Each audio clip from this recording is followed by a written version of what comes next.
안녕하세요. 저는 30살 이혼녀입니다. 여러분들은 혹시 가방끈 길이에 대해 어떻게 생각하시나요? 다들 인생에 있어서 가방끈 길이가 많은 영향을 미치지 않았나요?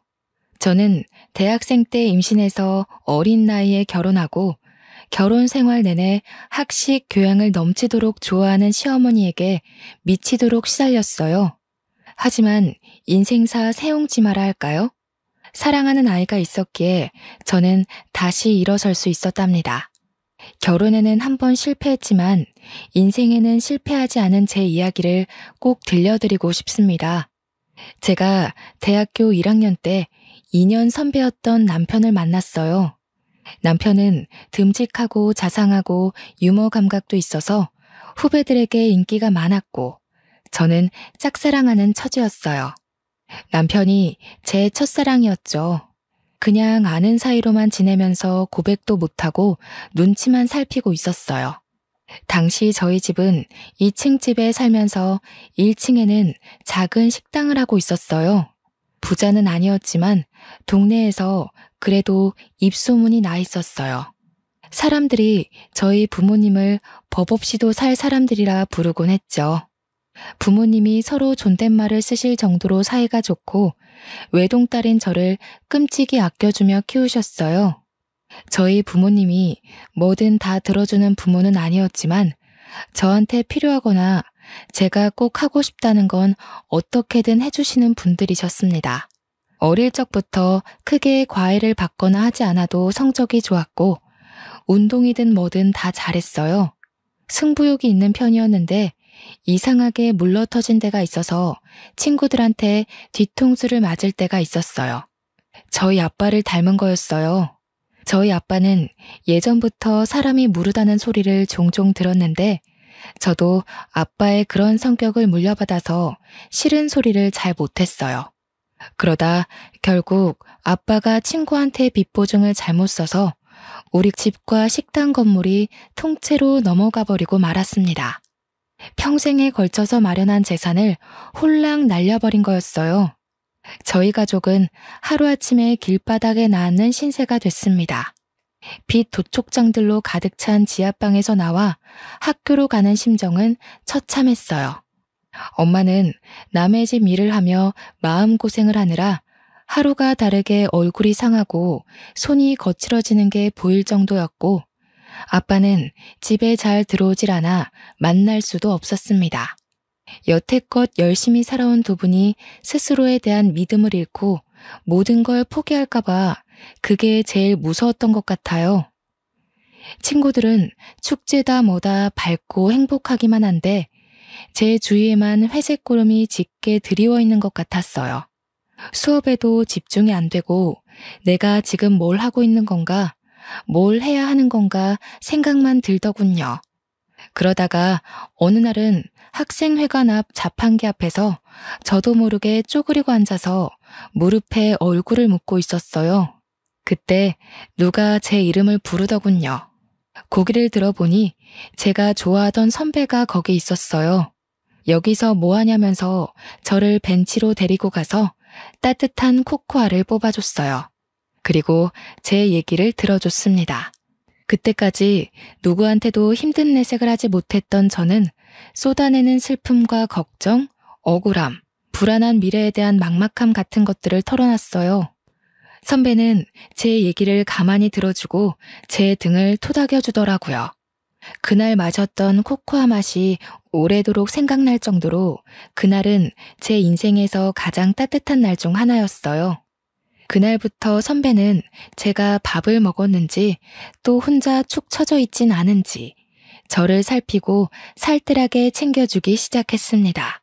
또 사주고 과제도 챙길 수 있게 물어봐주고 과 모임에서 소외되지 않게 꼭 저를 챙겼어요.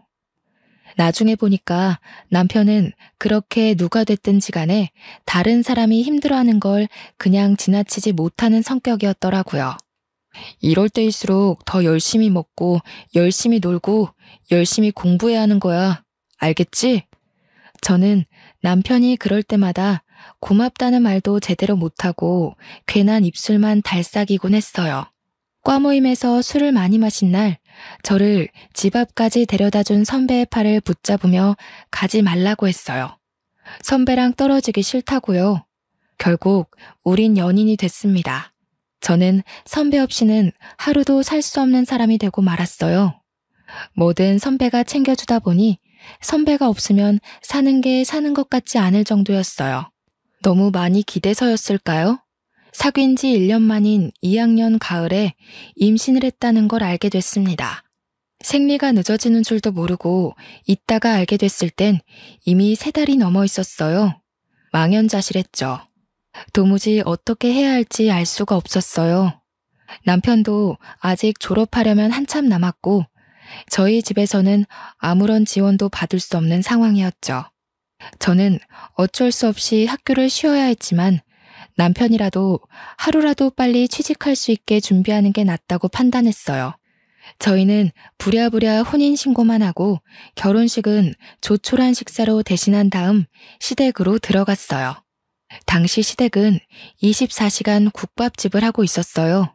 시댁은 처음부터 저를 안 좋아했어요. 특히 시어머니는 면전에 대고 막말을 하는데 보통 독한 사람이 아니더군요. 첫날부터 단단히 잘못 걸렸다는 촉이 오고 머릿속에 비상벨이 왱왱 울리는 느낌이었습니다. 하지만 어쩌겠습니까? 이미 아이가 생겨버렸는데요. 결혼을 해버렸는데요. 시어머니는 대놓고 저에게 우리 아들은 대기업에 들어가 앞길이 탄탄대로일 텐데 너 때문에 내 금쪽 같은 아들 발목이 잡혔다라고 했어요. 제가 공부를 못 마친 걸 가방끈이 짧다고 표현하며 툭하면 구박하기가 일쑤였죠. 학식 있고 교양 있는 것에 대한 로망이 있는지 툭하면 자기네 집안은 훨씬 더 좋은 집안의 교양 있는 며느리를 얻을 수 있었다고 했어요. 제가 없는 데서도 툭하면 제 흉을 봤어요. 시아버지나 친척들에게 베어먹지도 못한 애가 우리 집안에 맨몸으로 오다니 이게 무슨 날벼락이냐고 하소연하는 걸 여러 번 들었죠. 저는 아들을 낳자마자 산후조리도 제대로 못하고 시부모네 식당을 도와줘야 했어요. 식충 취급하는 소리가 벽을 뚫고 들어오는 것 같아서 도저히 가만히 있을 수가 없었죠. 피덩이 같은 아기를 업고 식당에서 밤늦게까지 일을 했어요. 집에 들어가면 또 집안일을 해야 했는데 너무 바쁘고 눈치가 보이니까 그게 너무하다는 생각도 못하고 살았어요. 시어머니는 제가 힘들어서 조금이라도 쉬려고 하면 네가 무슨 큰일을 한다고 힘들다고 야단이냐면서 야단법석을 떨며 면박을 줬어요. 집에 들어왔으면 시아버지 잠자리도 봐드리고 집안일을 챙겨야지. 어디 새파랗게 젊은 것이 집에 들어오자마자 방 안에 틀어박혀?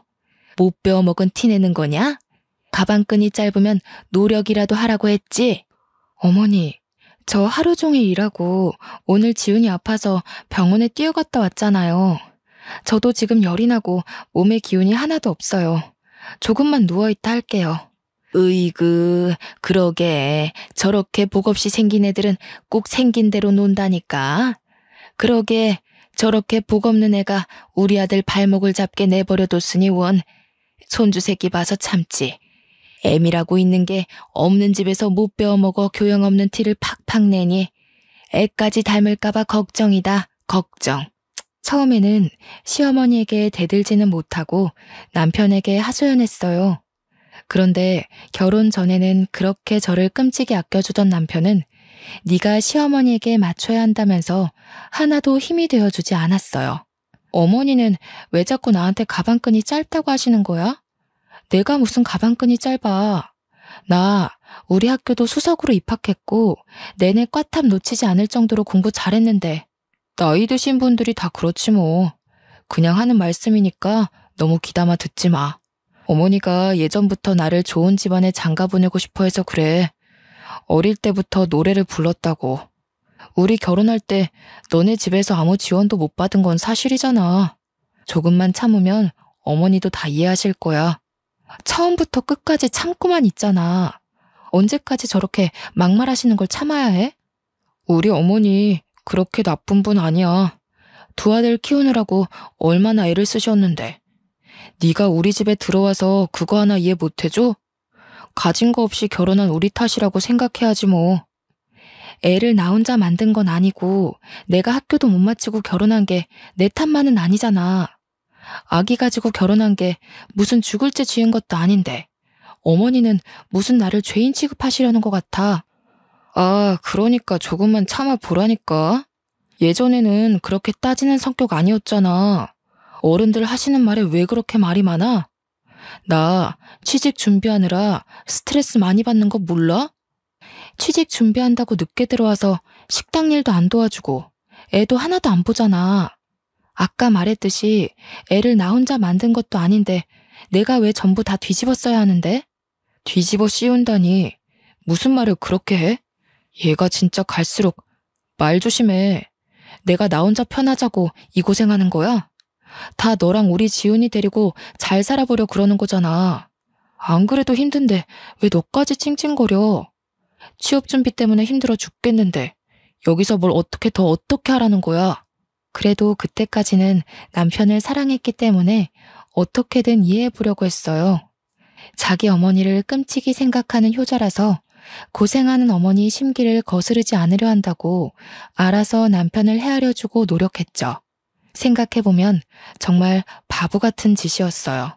나중에 알고 보니까 제 힘든 건 귓등으로 듣던 남편은 취업 스터디 모임에서 여기저기 온갖 오지랖을 부리고 있었더라고요. 힘든 애들 고민 상담해준답시고 돌아다니고 발벗고 뛰어다니며 해결사 노릇을 하고 있었죠. 저는 과 친구들과 연락이 다 끊겨서 몰랐다가 나중에야 그 사실을 알게 됐어요. 그래도 밖에서 이 사람 저 사람 비위 맞춰주고 다닌 보람이 있었는지 남편은 진짜로 대기업에 취직을 했어요. 제 동기들이 취직 준비를 하고 좋은 데 취직하는 동안 저는 뒤처지는 느낌을 받곤 했어요. 동기들이 좋은 데 놀러가서 찍은 사진을 SNS에 올린 걸 보면 어쩐지 마음 한구석이 휑해지는 느낌을 받곤 했죠. 점점 사회인으로서 제자리를 찾아가는 동기들에 비해 제 모습이 초라해서 동기들이 연락해도 잘 받지 못했어요. 그래도 아이 키우는 재미가 있었고 예쁜 아이가 있다는 것에 만족하려 했어요. 아이가 말을 하고 걷고 하루가 다르게 자라는 걸 보면 또 하루를 살아낼 힘이 생기곤 했습니다. 지금 생각하면 저는 어릴 때부터 커리어 우먼이 꿈이었는데 왜 그런 소박한 현실에 만족하고 구박대기 노릇을 감내했는지 알 수가 없어요. 상황에 적응하는 것도 좋지만 자기 가치를 스스로 낮추는 행동을 하면 안 된다는 걸 지금은 깨닫게 됐습니다. 그러다 애가 3살이 되던 해에 남편 형이 뒤늦게 결혼한다고 신부감을 데려왔어요. 그 집은 큰아들을 어떻게든 판검사 만들려고 애를 써왔더군요. 사자 들어가는 걸 워낙 좋아하는 집이니까요. 아주버님은 사법고시 폐지되고 로스쿨 준비로 몇 년을 또 허송세월하다가 30이 훌쩍 넘겼죠. 그래도 연줄이 있어서 30 중반에 대형 로펌 경영지원실에 취직을 했어요. 무슨 재주가 있었는지 결혼하겠다고 데려온 여자가 대학 교수라는 거였어요. 듣고 보니 교수는 아니고 어느 지방 대학 강사였죠. 그래도 젊은 여자가 박사학위까지 있는 데다 대학에서 강의까지 한다니 교양 학식 좋아하는 시어머니 입이 다 찢어졌습니다. 며느리가 될 사람 직업뿐 아니라 집안도 금융정보회사를 소유하고 있는 엄청난 부자라고 그렇게 좋아하는 거였죠. 예비 형님이 강의한다는 대학이나 그 집안이 운영한다는 금융회사나 저는 들어본 적도 없는 데였지만 그게 무슨 상관이겠습니까? 그렇게 돈돈거리는 집안이니 아주버님이 그런 집안 여자랑 결혼하는 게 어떻게 보면 당연한 일이었죠. 그 집안은 처음부터 돈을 아주 물쓰듯 쓰더군요. 한 번은 형님이 그냥 우리 집에 다녀왔는데 시어머니가 지나가는 말로 김치 냉장고가 오래됐다고 한 적이 있어요. 그랬더니 다음 날로 새 김치 냉장고가 배달되는 게 아니겠어요? 부자는 다르긴 다르구나 하면서도 참 씁쓸하더라고요. 그놈의 돈이 뭔지. 시어머니는 대놓고 큰며느리만 보면 뭐가 필요하다, 뭘 새로 사야 한다고 늘어놓았어요. 그리고 큰 며느리의 씀씀이에 비교해 저를 더욱 가차없이 깎아내렸습니다. 역시 대학에서 강의하는 사람은 다르다니까. 우리 큰 며느리는 하고 다니는 것부터 말투까지 어쩜 저렇게 귀티가 나는지. 이번에 큰애가 바꿔준 소파가 이게 글쎄 이태리제 가죽이래요. 우리 큰아들이 판검사는 못됐어도 와이프 복은 있지 뭐냐. 내가 큰 며느리만 보면 콧노래가 절로 나온다니까. 어머니 얼굴이 요즘 활짝 피셨네요. 그에 비해 작은 아들은 에휴, 도대체 좋은 대학 보내서 좋은 데 취직시키면 뭐하냐? 저런 여자랑 사는데. 죽 써서 개 줬지 뭐. 너 이태리제 가죽 만져봤어? 네 형님 덕에 여기 앉아볼 수 있는 걸 행운으로 생각해라. 저는 거기 앉을 시간도 없어요. 큰애는 이렇게 집안에 도움이 되는데 너는 도대체가 집에서 하는 게 뭐냐? 시집 올 때 땡전 한 푼 없이 왔으면서 제대로 하는 것도 하나도 없고 가방끈이 짧아서 그런가 염치 없는 것도 집안 내력인지. 애 키우는 게 힘들잖아요. 동서도 열심히 하는데 너무 그러지 마세요. 애 키우는 게 무슨 유세 부릴 일이야? 지가 열심히 하는 게 뭐가 있어. 요리를 잘해? 그렇다고 돈을 잘 벌어와. 아니면 뭐 교양이 있어서 애를 영재로 키워? 그러면서 맨날 힘들다.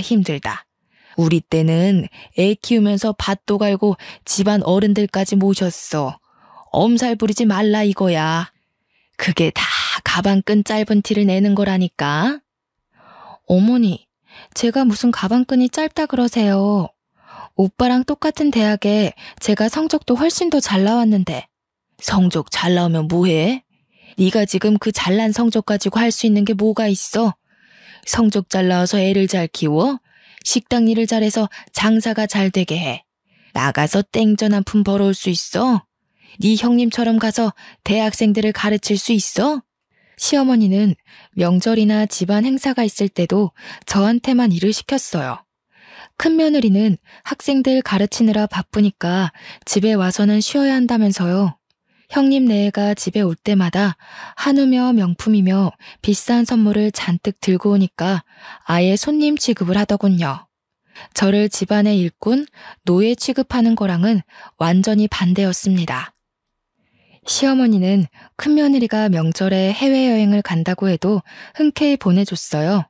해외여행 다녀오면서 명품 선물을 사왔기 때문에 오히려 여행 가는 걸 반겨하는 눈치였어요. 하루 종일 식당에서 일하면서 애까지 보느라 음식 냄새 배고 김치 국물 묻은 옷을 입고 다니는 제 모습에 비해 형님은 명품으로 휘감고 다녔죠. 시어머니는 그걸 또 비교해서 저를 깔아뭉갰습니다. 너는 네 형님 좀 보고 배워라. 저 스카프 좀 한번 봐. 하기는 저렇게 우아한 거는 아무나 소화할 수도 없지. 너는 어떻게 된 애가 나이가 5살 많은 큰애보다 늙어 보이고 후줄근해 하냐? 에그 젊은 애가. 너도 거울 좀 보고 좀 꾸미고 다니고 그래라. 남들 보기 창피하지도 않니? 우리 형우가 밖에 나가서 너 때문에 창피하면 어쩌려고. 채통이라는 것도 모르니? 하기는 품이라는 걸 배워본 적이 없을 테니. 어머니, 제가 꾸밀 시간이 어디 있어요? 하루가 36시간이라도 모자란 사람이 저예요. 그리고 저번에 제가 5만 원짜리 윗돌이 하나 사왔다고 며칠 동안 뭐라고 그러셨잖아요. 옷도 못 사고 미용실 갈 시간조차 없는데 제가 무슨 재주로 꾸미고 다녀요. 저라고 뭐 안 꾸미고 싶어서 안 꾸미는 줄 아세요? 친구들 예쁘게 하고 좋은 데 놀러 가는 거 보면 저라고 안 부러운 줄 아세요? 저 말하는 꼬락서니 하고는 어디다 대고 버르장머리 없이 말대답이야? 한시라도 못 배운 티를 안 내면 곧불이 나지. 그럴 때마다 분통이 터져서 견딜 수가 없었고 마음 같아선 다 뒤집어 엎고 싶었지만 어린 아들에게 안 좋은 영향이 갈 것 같아 매번 끝까지 가지는 못했어요. 결혼할 때 아무것도 못 들고 온 내 죄다 하고 생각하려고 했죠.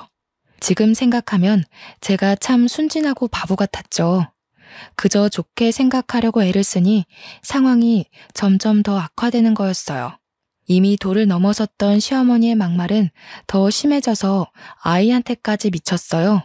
전부터도 툭 하면 애가 지엄마 닮아서 못났다는 말을 하더니 애가 4살이 되면서부터는 대놓고 애한테 핀잔을 주더군요. 그리고 저한테는 저희 부모까지 들먹이기 시작했죠. 집안 꼴이 이게 뭐냐? 내가 식당 일 끝나면 집안일도 살펴야 한다고 했지. 애 장난감에 빨랫감에 설거지는 하나도 안 돼 있고 도대체 너는 제대로 하는 게 뭐야? 너희 엄마가 집안 살림 하는 법도 안 가르치던? 하기는 쥐뿔도 없는 집안이 가르치면 뭘 가르치겠어? 빌어먹는 법이나 안 가르쳤으면 다행이지. 빌어먹다니요? 무슨 말씀을 그렇게 하세요? 아무리 그러셔도. 아니다. 빌어먹는 법을 가르쳐서 애가 이렇게 됐는지도 모르지. 지혜미 애비한테 배운 게 있어야 뭐 하나라도 똑바로 하지. 없는 집 애가 가방끈까지 짧으니 설상가상이지 뭐야. 지 아들한테도 똑같이 가르칠까봐 겁난다. 겁나. 아니 어머니, 저희 엄마 아빠는 왜 건드리세요? 그렇게 말씀 함부로 하시면 저도 못 참아요. 저희 엄마 아빠가 얼마나 열심히 사시고 바른 분들이신데요. 저를 얼마나 귀하게 키우셨는데요. 귀하게 키워서 네가 그 모양 그 꼴이냐? 어떻게 키웠을지 뻔하지. 내가 너를 보면 너희 부모를 모르겠어? 내 눈은 못 속인다. 이 염치 없는 거사. 저희 엄마 아빠 주변에서 다 법 없이도 사실 분들이라고 하셨어요. 저희 엄마 아빠는 집안에서 함부로 큰 소리도 내지 않는 분들이세요. 어머니처럼 함부로 남의 험담하는 분들이 아니시라고요. 뭐야? 이 가방끈 짧은 년이 지금 나한테 뭐라고? 그러니까 내가 너를 보면 네 부모를 안다고 하는 거야. 어디 버르장머리 없이 시어머니한테 꼬박꼬박 말대답을 해? 네가 그렇게 못 배워먹은 티를 내니까 니네 아들이 배우잖아. 시어머니는 제 아들을 다른 사람들에게 자랑할 때는 우리 손주 하시면서 저한테 흉볼 때는 니네 아들이라고 부르면서 깎아내렸습니다. 어떨 때 보면 손주라고 생각하는 건지 원수의 자식이라고 생각하는 건지 헷갈릴 정도로 어린애한테 꼬투리를 잡고 흉을 보더군요. 한날은 애가 밥을 먹다가 옷에 음식이 떨어져서 얼룩이 좀 생겼어요. 그걸 본 시어머니가 쯧쯧거리면서 애한테 이러는 거였습니다. 에휴, 진짜 내가 저럴 줄 알았지. 지 엄마네 가족 닮아서 하는 짓이 어찌나 없어 보이는지. 지 엄마 닮아서 밥도 빈티나게 먹네. 그날 아이를 재우면서 많이 울었습니다. 잠든 아이를 쓰다듬고 또 쓰다듬었어요. 참아야 한다. 우리 지훈이를 위해 내가 못할 일이 뭐가 있겠나. 하지만 지금도 애가 자라면서 점점 눈치를 보는 게 눈에 보이는데 저런 할머니 곁에 있다가는 애를 망칠지도 모르겠다는 생각이 들더군요. 저는 그날부터 시어머니가 막말을 할 때마다 휴대폰 녹음기를 켜는 습관이 생겼습니다. 아이를 보호하기 위해 뭐라도 해야겠다는 생각에 지푸라기라도 잡는 심정으로 한 일이었죠. 그러다 저희 엄마가 식당 근처에 볼 일이 있어서 왔다면서 들르신 적이 있었어요. 엄마는 잠깐 얼굴만 보고 간다면서 극구 사양하시는데 저는 오랜만에 만난 엄마에게 꼭 밥 한 끼를 대접해드리고 싶었어요. 그동안 고생하시는 거 알면서 바쁘다는 이유로 제대로 찾아뵙지도 못하고 어려운 형편에 도움이 되어드리지 못했으니 항상 마음 한구석이 아렸거든요. 추운 겨울날이었습니다. 엄마는 호박 시루떡을 보자기에 잘 싸서 가지고 왔어요. 제가 어릴 때부터 좋아하던 음식이었죠. 그런데 떡을 받아든 시어머니의 눈치가 영 떨떠름했습니다. 무슨 잡상인이나 불청객이라도 온 것처럼 저희 엄마를 위아래로 훑어보는 게 아니겠어요? 시어머니의 태도에 기분이 상했지만 엄마 앞에서 분위기를 망치고 싶지 않았던 저는 애써 즐거운 척하며 엄마를 식당 구석으로 데려갔습니다. 추운데 왜 자꾸 그냥 간다고 그러세요? 여기 앉아서 몸 좀 녹이고 조금만 계세요. 여기 설렁탕 맛있어요. 제가 금방 가져다 드릴게요. 혜인이 너는 밥 먹었니? 그렇게, 아니다. 바쁜데 왜 엄마까지 챙기느라 고생할까봐 그러지. 나는 그냥 너랑 지훈이 얼굴만 보고 가면 되는데. 엄마 드릴 국밥을 준비하는데 시어머니가 한마디 하더군요. 에휴, 사돈댁에 오면서 이런 걸 선물이라고 가져오는 수준하고는 참나 어이가 없다 어이가 없어. 큰애처럼 명품까지는 바라지도 않아.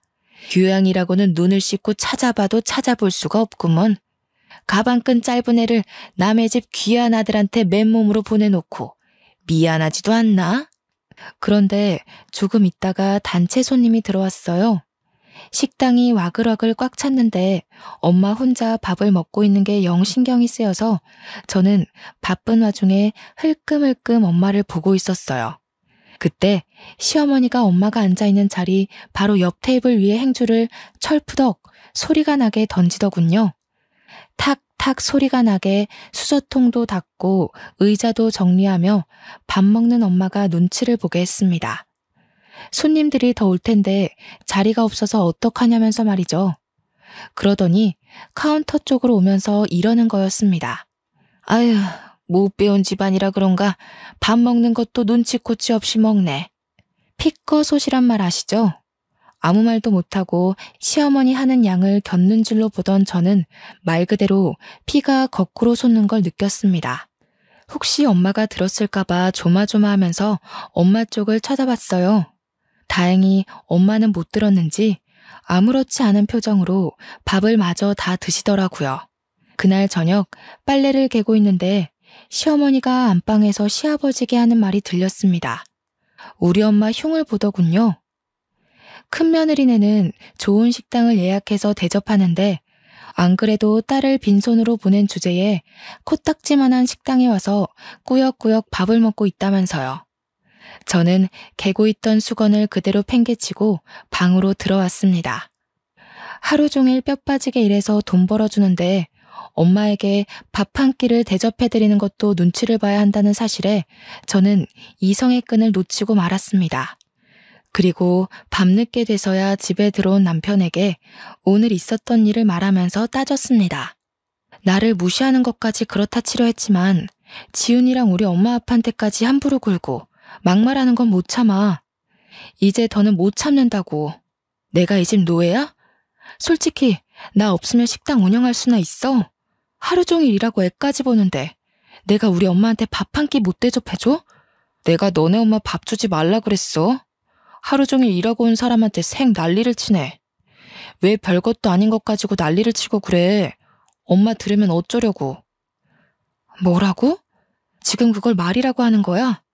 나는 어떻게든 오빠 맘 편하게 해주려고 지훈이 잘 키워보려고 꾸역꾸역 다 참아왔는데 어떻게 오빠가 나한테 이럴 수가 있어. 맨날 늦게 들어오고 일 때문이라고. 나는 일주일에 외출 한 번 못하는데 혼자 밖에서 놀러 다니니까 좋아?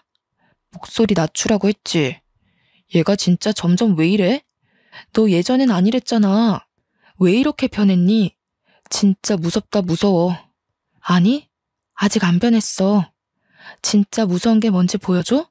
그때 밖에서 듣고 있던 시어머니가 들어와서 제 뺨을 때리더군요. 무슨 일인지 상황 파악을 못해 멍하고 있는 저에게 시어머니는 어디서 큰 소리를 내냐, 못 베어먹은 티를 낸다면서 소리를 질렀어요. 그리고 머리채까지 잡아당겼습니다. 저는 저도 모르게 시어머니 머리끄덩이를 같이 잡아당겼어요. 제가 무슨 일을 하고 있는지조차 모를 정도로 화가 나 있었어요. 그날 밤을 뜬 눈으로 지새운 저는 아침 일찍 짐을 챙겨 그 집에서 나왔습니다. 아들에게 한마디도 못하고 나오는 것이 걸렸지만 아들 얼굴을 보면 도저히 발이 떨어지지 않을 것 같았어요. 그 길로 저는 신림동 고시촌으로 들어갔습니다. 엄마 아빠가 보고 싶었지만 친정에 가면 두 분이 슬퍼하실까봐 도저히 갈 수가 없었어요. 고시원을 얻어 짐을 풀고 대학 때부터 고민만 하다 제대로 시작하지 못한 행정고시 공부하기 시작했어요. 아이를 낳은 뒤에도 미련을 못 버리고 있었기에 일사천리로 준비해 공부에 돌입할 수 있었습니다. 남들은 학생 때부터 죽어라 해도 어려운 공부를 몇 년 공백 끝에 시작하는 건 결코 쉽지 않은 일이었어요. 하지만 분노로 눈이 돌아버린 상태였기에 오히려 다른 거에 신경 안 쓰고 공부에 집중이 잘 되더라고요. 그때가 저희 부모님이 어렵게 빚을 갚고 돈을 모아 신림동에서 작은 식당을 다시 열었을 때였어요. 식당이라고 하기도 뭐할 만큼 허름한 곳이었지만 두 분이 다시 힘내서 마련한 자리였죠. 한날은 제가 모의시험 점수가 영 안 나와서 실망한 마음에 걸어 다니다가 저도 모르게 엄마 아빠 식당 쪽으로 걸어갔어요. 그전에는 혹시 눈에 뜨일까봐 그쪽으로는 가지도 않았거든요. 가게에 들어서자마자 엄마가 제 얼굴을 보시더니 저를 안고 막 우셨습니다. 저는 깜짝 놀랐어요. 엄마가 하는 말이 엄마 아빠가 못나서 네가 공부도 제대로 못 마치고 시댁에서 구박받고 산다는 거였어요. 저는 아니라고, 내가 악이 가져서 그런 거라고, 내가 실수해서 그런 건데 왜 엄마가 미안해 하냐면서 엄마랑 붙잡고 같이 울었어요. 그리고 그 집에서 나와 다시 공부 시작했다고 엄마에게 털어놨죠. 엄마는 깜짝 놀라더라고요. 그래도 그 집으로 다시 들어가라는 말은 절대 안 하셔요. 그날 저녁 고시원에 들어왔는데 아빠로부터 문자가 와 있었어요. 아빠가 미안한 게 참 많다고, 네 공부는 무슨 수를 써서라도 지원해 줄 테니까 아무 걱정하지 말고 공부에만 집중하라는 거였죠. 눈물이 핑 돌았어요. 열심히 사시다 그런 건데 엄마 아빠는 뭐가 그렇게 자꾸 미안하다고 그러시는 건지. 그리고 그런 생각이 들더라고요. 나도 열심히 하다가 그런 뿐이니까 나도 나를 탓하지 말자고요. 그리고 저는 무섭게 공부했습니다. 같이 공부한 애들이 뭐 먹으러 가자고 해도 저는 그 시간에 한 자라도 더 보려고 끼니를 대부분 김밥으로 때웠어요. 고시생들도 스트레스 푼다고 스터디원들끼리 술도 마시고 저희들끼리 친목도 다지고 그러거든요. 저는 도저히 그렇게 여유를 부릴 수가 없었어요. 집에서 절 찾고 있을 아들을 생각하면 1분 1초도 허투루 쓸 수가 없었죠. 집 나온 지 한 달쯤 지났을 때 남편에게 전화해서 아들을 보러 가겠다고 했어요. 그때까지 전화고 문자고 다 무시하다가 연락을 하니까 남편이 왜 집에 안 오냐며 생 난리를 치더군요. 저는 밖에서 아이를 만나 피자를 사주면서 엄마가 지금 사정이 있어서 너랑 같이 살 수가 없다고 조곤조곤 말해줬어요. 아들은 저를 보자 눈물을 흘리더라고요. 그 어린 것이 소리도 못 내고 우는데 얼마나 가슴이 아프던지요. 지훈아, 엄마가 미안해. 정말 미안해. 엄마가 정말 열심히 해서 꼭 성공해서 지훈이 데리러 올게. 알았지? 약속. 이해하기 힘들었을 텐데 착한 아들은 그래도 고개를 끄덕여줬습니다. 그 뒤로 2주에 한 번씩 주말에만 아들을 만났어요. 시어머니는 주기적으로 저에게 전화해서 애 버리고 나간 년이 무슨 염치로 애를 만나냐면서 소리를 질렀어요. 애가 너 닮아서 못 배운 티 나는 집만 골라서 한다느니, 애가 보면 볼수록 덜 떨어졌느니 하면서 아이 욕도 하고요. 애한테까지 인신공격하는 시어머니의 말을 저는 모조리 녹음해뒀습니다. 시어머니한테 구박받고 있을 아이를 생각하면 당장이라도 그 집에서 빼오고 싶었지만 지금으로선 내가 성공하는 것밖에는 방법이 없다는 걸 인정해야 했습니다. 정말 죽었다 생각하고 공부한 것 같아요. 그렇게 공부한 지 2년째 되던 해 결국 행정고시 재경직에 합격했습니다. 주변에서도 그렇게 빨리 합격하는 사람 처음 봤다면서 깜짝 놀라더군요. 공부를 늦게 시작했어도 빨리 합격했기 때문에 공무원으로 그렇게까지 늦은 나이가 아니었죠. 좋은 일이 하나 더 있었어요. 제가 공부한 지 1년쯤 지났을 때 아빠가 보증을 서줬던 친구가 돌아왔어요. 아빠의 절친이었던 그분은 자기를 늘 미안했다면서 사과를 하셨어요. 막혀있던 돈이 들어왔다며 아빠가 손해본 돈보다 더 많은 돈으로 갚아줬어요. 엄마 아빠는 그 허름한 건물에서 나와 훨씬 크고 좋은 건물에 돈가스 뷔페를 크게 열었습니다. 망하기 전보다도 훨씬 더 좋은 자리였고 장사도 잘 됐어요.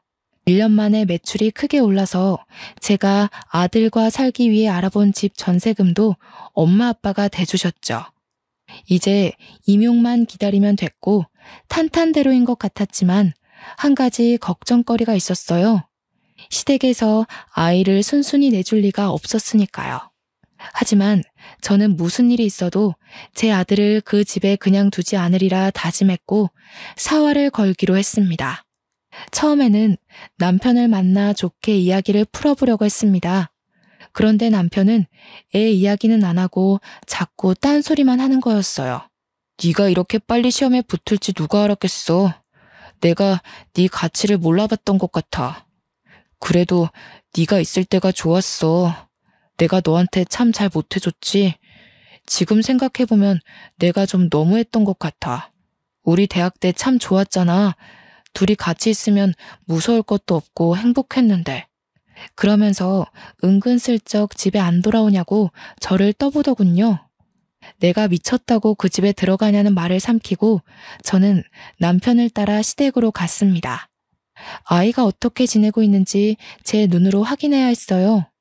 그런데 평소라면 불을 환히 밝혀놨을 국밥집이 웬일인지 불이 꺼져 있는 게 아니겠어요? 시댁에 들어서니 시어머니는 없고 초상난 집처럼 휑한 게 무슨 일이 있는 게 분명해 보였어요. 그리고 저는 보고 말았습니다. 거실 테이블에 있는 주택담보대출 서류를요. 저는 서류를 들고 남편을 추궁했어요. 이게 대체 어떻게 된 일이냐고 물었더니 남편은 순순히 털어놨습니다. 형수네 집안에서 진짜 좋은 투자처를 알고 있다면서 돈을 몇 배로 불려줄 테니 믿고 투자하라고 대출 받으라고 종용했다는 거였어요. 아무리 그래도 그렇지 어떻게 집이랑 가게를 다 담보 잡힐 수가. 우리 집 망하는 거 보고도 그래? 집이 다 넘어가면 우리 지훈이는 어떻게 될지 생각 안 해? 이렇게 될 줄 알았나. 형수네 아버님이랑 형님이 지금 무조건 기회를 잡아야 한다고 막 밀어붙이는데 어떻게 해. 우리 엄마가 그 집 사람들 하는 말이라면 껌뻑 죽는 거 알잖아. 그 집처럼 돈 펑펑 쓰고 살게 될 줄 알았지 뭐. 근데 알고 보니까 그 집안, 그 집 사람들 다 말을 말아야지. 무슨 말이야? 왜 말을 하다 말아? 그러게, 내가 전부터 그랬잖아. 돈이라는 건 정직한 거라고. 공짜로 돈 벌어준다는 사람들은 의심부터 해야 한다고 했잖아. 그 집 사람들 처음부터 좀 이상했어. 왜 순진무구하게 그 사람들 말을 다 믿고 그래? 아, 그러게 말이다. 네 말을 들었어야 하는데. 그 집 사람들 지금 주식 조작으로 잡혀갔어. 형수님 아버지랑 다. 뭐라고? 내가 하는 말은 귓등으로 듣더니 꼴 좋다. 이제 어쩔 거야? 모르겠어. 나도 모르겠어, 혜인아. 우리 이혼 다시 생각하면 안 될까? 지금 형이랑 형수도 이혼하는 판에 나까지 이혼하면. 집에 돌아가서 TV를 틀어보니 뉴스에서 형님네 집안에서 운영한다던 금융정보회사 이야기가 나오고 있더군요. 그 집 가족들 다 줄줄이 구속됐다는 거였어요. 그때가 또 한창 모 연예인의 박사학위 논문 표절 사건으로 떠들썩할 때였어요.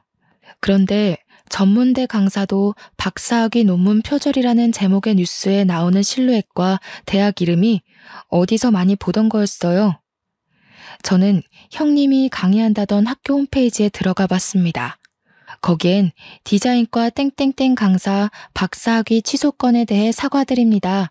라는 제목의 게시물이 맨 위에 올라와 있었죠. 형님의 박사학위 논문이 표절률 85%로 취소된 거였죠. 학위 논문뿐 아니라 석사 논문까지 표절한 거였더군요. 시댁이 그렇게 좋아하던 교양과 학식, 그리고 돈까지 모두 사기였던 것입니다. 저는 더욱이 빨리 아이를 데려와야 한다는 생각에 마음이 급해졌습니다. 얼마 뒤 소송 준비가 끝났을 때 시어머니가 저희 엄마 아빠 식당에 찾아왔습니다. 무슨 바람이 불었는지 사기꾼 며느리한테서 받은 명품 스카프를 두르고 와서는 가게를 구석구석 살피더군요. 제법이구만. 못 배운 집이 가게 좀 크게 내봤자지. 어디 밥이나 좀 내와봐라. 얼마나 잘하는지 보자. 저는 시어머니란 인간은 꼴도 보기 싫고 말도 섞기 싫었었지만 아이 문제를 해결해야 했기에 침착하게 대꾸했어요. 여기는 밥을 갖다 드리는 데가 아니라 직접 떠서 드시는 데예요. 조금 있다 올 테니 식사하고 계세요. 군뱅이도 구르는 재주가 있다더니 쟤까지 꽤 그래도 용 빼는 재주가 있었나 보지? 행정고시인지 뭔지 그거 합격하면 월급이 얼마나 되는지는 모르지만 말이다. 잘난 체 하지 말라 이거야. 애새끼 버리고 간 년이 잘 되면 얼마나 잘 되겠냐만. 내가 지훈이를 봐서라도 이제라도 용서를 빌면 용서해주마. 애한테는 그래도 엄마가 있어야지. 어머니한테 용서 빌릴 한 적 없어요. 이상한 소리 마시고 식사 안 하실 거면 나가세요. 저 말하는 꼬락서니 하고는 네가 그러니까 본데 없는 년이라는 거야. 니까짓게 시험 좀 붙었다고 근본이 달라지는 줄 알아? 좋은 말로 할 때 저는 시어머니 말을 무시하고 가버렸어요. 제가 변호사와 통화한 뒤 나가보니 홀이 난장판이 돼 있더군요.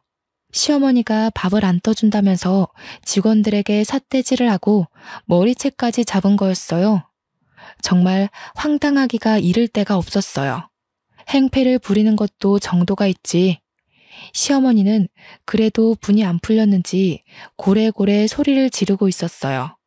손님들은 물론 주방 직원들까지 나와서 미친 여자가 하는 꼴을 구경하고 있었죠. 아니, 어디서 서빙이나 하는 것들이. 밥을 가져오라면 가져올 것이지. 내가 너같이 천한 것들한테까지 무시당할 줄 알아? 당장 무릎 꿇고 사과해. 사과 안 해? 저는 주방으로 들어가 양동이에 물을 받아가지고 나왔습니다. 그때까지도 소리를 지르고 있는 시어머니에게 다가가 물을 냅다 뿌려버렸어요. 시어머니는 물에 빠진 생쥐꼴이 되어서도 악을 바락바락 쓰는데 진짜 악기가 따로 없더군요. 가방끈 짧은 년이 내 아들한테 들러붙을 때부터 알아봤어야 했어. 우리 집안 말아먹은 것까지 모자라서 나를 무시해? 어휴 분해. 내가 오늘 이 집안 아작내버리지 그냥 갈 줄 알아? 교양 그렇게 좋아하시더니 사기꾼 집안한테 당하고도 아직도 정신 못 차리셨어요? 어디서 뺨 맞고 여기 와서 화풀이세요. 사과는 어머니가 저희 직원들한테 하셔야죠. 진짜 교양 없이 왜 이러세요?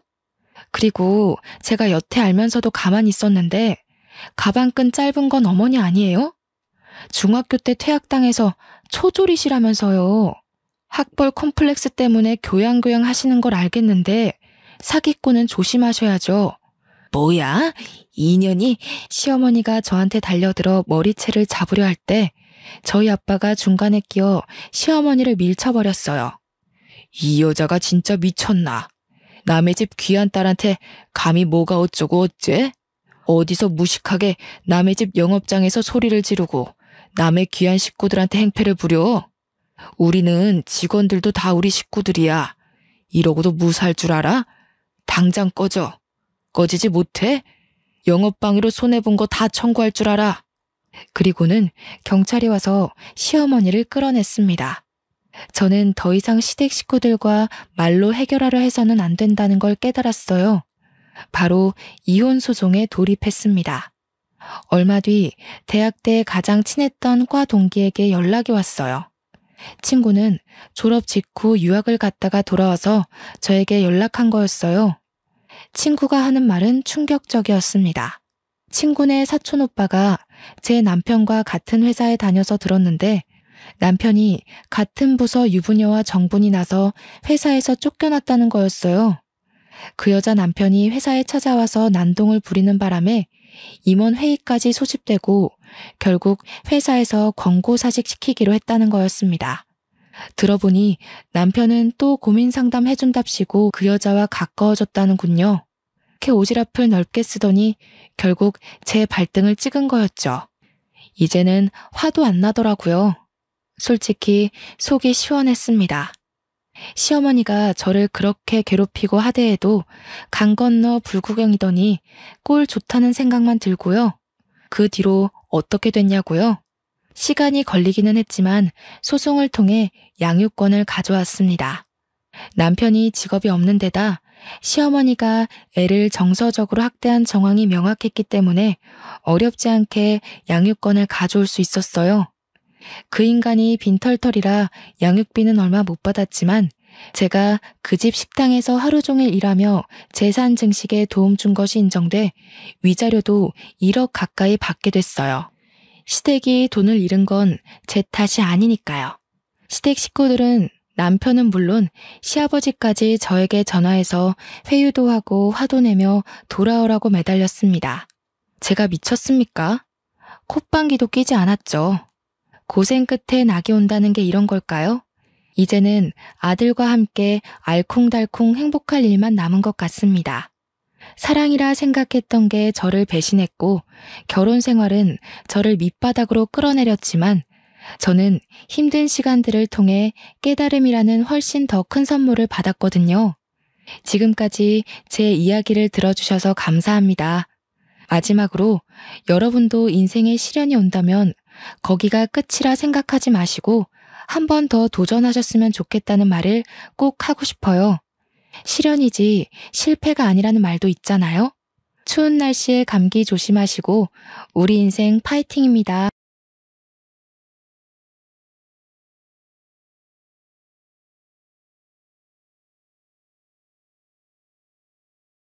세상에, 이런 채널이 있다는 걸 왜 이제서야 알게 된 걸까요?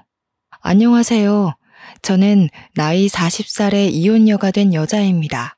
정말 제 인생에 이런 일이 생길 거라고는 전혀 생각도 하지 못했고, 제가 이혼을 하게 될 거라고는 상상도 한 적이 없었습니다. 나이 40이 적다면 적고 많다면 많은 나이지 않겠어요?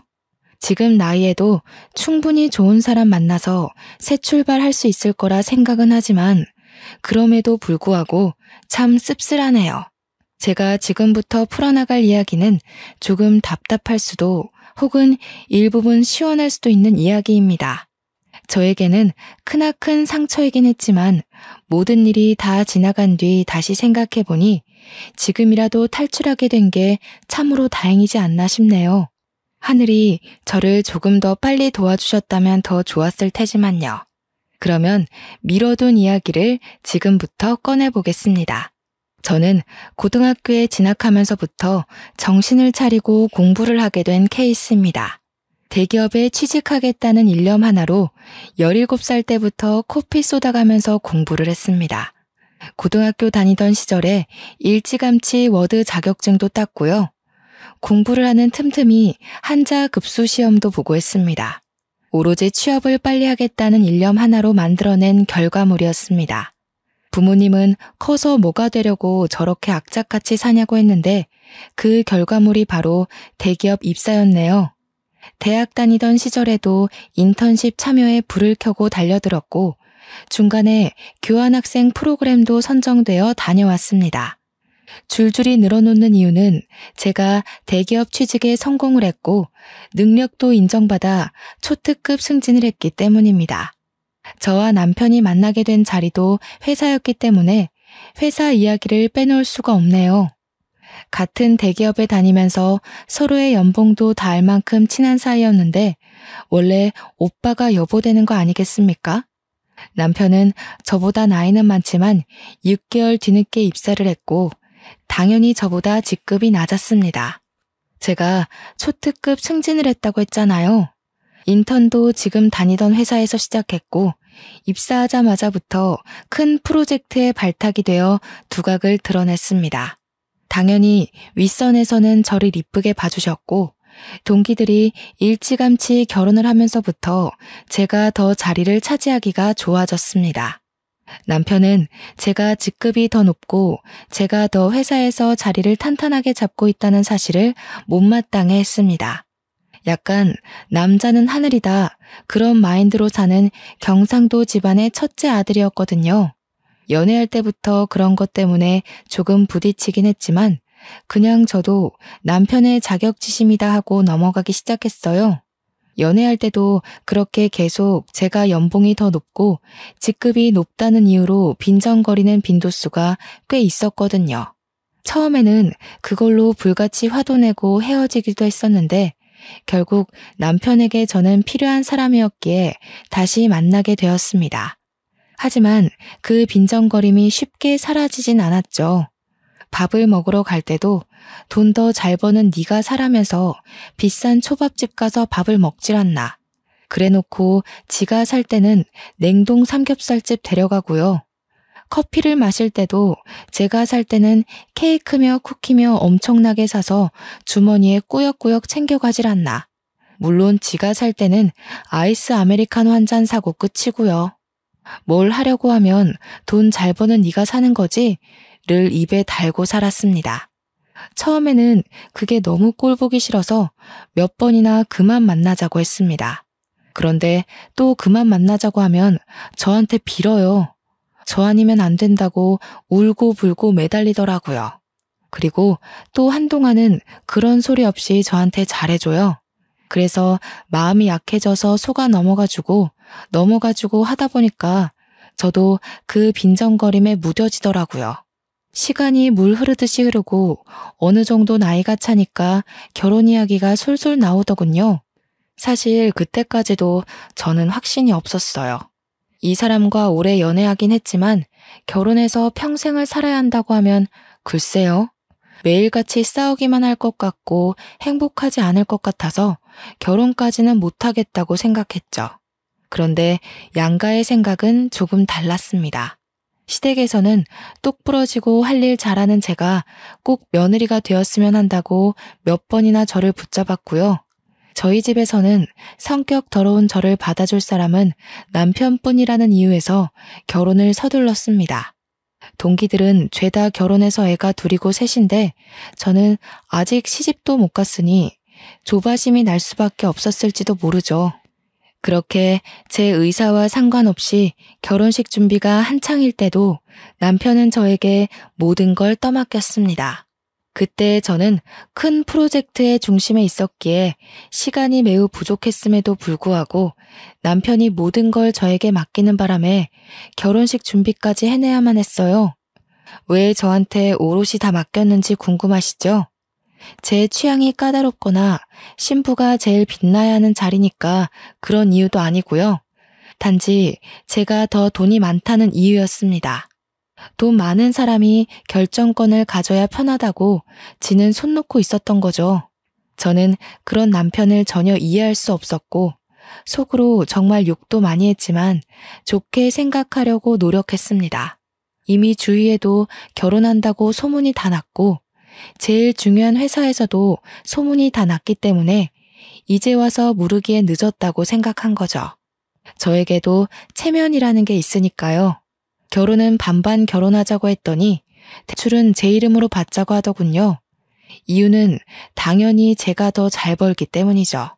소식을 들은 친구들이 제가 아깝다면서 저를 뜯어말리기까지 했습니다. 딱 봐도 생긴 게 좀팽이 같고 속도 좁아 보이는데 그런 지옥구덩이에 가냐고 하면서요. 결혼을 한 친구들은 저에게 평생 비혼으로 커리어 지키면서 살 줄 알았다고 결국 너도 어쩔 수 없이 시집을 가는구나 하면서 안타까워했어요. 그 이야기를 듣자마자 경력 단절이 막 떠오르면서 파혼할까 싶기도 했습니다. 저도 매일 밤잠을 못 잘 정도로 엄청난 고민을 했어요. 근데 제가 이런 고민을 하는 게 티가 났는지 제 눈치를 보면서 저한테 엄청 헌신하는 척 하더라고요. 평소에도 제 기분이 나빠 보일 때 열심히 옆에서 비위를 맞춰주는 사람이긴 했거든요. 결혼 준비하면서 스트레스 받나 보지 싶었는지 뜬금없이 꽃다발을 선물로 주기도 하고 비싼 레스토랑에 데려가기도 하고요. 평소에는 선물하지 않던 비싼 브랜드의 목걸이도 선물을 해주더군요. 솔직히 그런 선물 받으니까 싫진 않았어요. 부모님 말씀대로 제 성격을 이만큼 받아줄 사람이 어디 또 있겠냐 싶기도 하면서 그냥 다들 이렇게 살겠지 하는 마음으로 결혼식까지 진행했습니다. 결혼식을 진행할 때부터 맡고 있던 프로젝트에 갑자기 스폰이 붙으면서 점점 규모가 커졌어요. 정말 신혼이라는 걸 까먹을 정도로 바빠서 회사에서 숙식을 해결해야 할 때도 있었습니다. 야근은 밥 먹듯이 하고 주위에서도 기대감이 엄청나게 컸습니다. 남편은 제가 집에 들어오지 않는 것에 대한 불만보다 제가 그 큰 프로젝트의 주축이라는 걸 더 고가워했어요. 이제 혼인신고도 했겠다. 저에 대한 자격지심을 숨기지 않고 드러냈습니다. 그게 불과 결혼한 지 3개월 만에 일어난 일이었습니다. 8개월간 이뤄진 큰 프로젝트는 엄청나게 상황한 채로 끝났습니다. 그래서 저는 성과급도 정말 상상할 수 없을 정도로 많이 받았고요. 승진 자리도 내정되었다는 소리를 들을 정도로 축하를 받았습니다. 당연히 임원급 사람들에게 들은 이야기였기에 제 승진에 토를 달 사람은 한 명도 없었습니다. 그런데 그 이야기가 남편의 부서까지 흘러들어갔고 직원들이 남편에게 축하한다고 했나 봐요. 성과급도 많이 받고 승진까지 따놓은 당상이라며 결혼하고 아주 잘 됐네. 이런 식의 칭찬이요. 자격지심이 강한 남편이 그 소리를 과연 곱게만 들었을까요? 그날 이후로 남편은 집에서든 회사에서든 저를 경쟁의 상대로 보는 건지 뭔지 저에게 아주 기분 나쁜 티를 팍팍 냈습니다. 예를 들면 회사 일에 미쳐서 집안일은 전혀 돌보지 않는다고 이야기를 하질 않나, 시댁에 전화 걸어서 제가 밥 한 끼 안 차려준다고 욕을 하질 않나 하면 시모가 저한테 전화해서는 진짜 결혼해서 밥 한 번 안 차린 게 맞냐고 물어보기까지 했어요. 아니 회사 일이 바쁜데 어떻게 합니까? 저는 정말 제 명예를 위해서라면 어떤 일이든 해낼 수 있었거든요. 고등학교 입학할 때부터 목표에 두었던 대기업 입사였는데 당연히 밥 차릴 시간에 프로젝트 하나 더 따낼 생각을 해야 되지 않겠어요? 저는 남편에게도 솔직하게 이야기했어요. 나에게는 뚜렷한 목표가 있고 그걸 해내기 위해서는 밥 차리는 시간까지 모조리 회사에 쓰고 싶다고요. 남편은 대인배인 척 알겠다고 했지만 그걸 빌미로 시댁에 저를 욕하고 싶었던 거였겠죠. 저는 시댁에 제 욕을 했다는 것 자체를 이해하지 못했고 그걸로 남편과 저는 조금 싸우게 되었습니다. 한창 좋아야 할 신혼에 부부싸움이 잦으니 정말 지치더라고요. 결혼한 지 6개월도 안 돼서 이혼하는 부부도 있나 인터넷에 검색까지 해봤다니까요. 그렇게 서로 마주보고 밥도 안 먹고 지내기를 반복하다 남편이 저에게 이야기를 좀 하자고 하더군요. 그래서 못 이기는 척 화해를 해야겠다 싶었는데 남편은 저에게 아주 기가 막힌 이야기를 했습니다. 나 사업을 해볼까 하는데 어차피 대기업에 다녀도 당신보다 벌지도 못하니까 회사 때려쳐도 되지 않을까?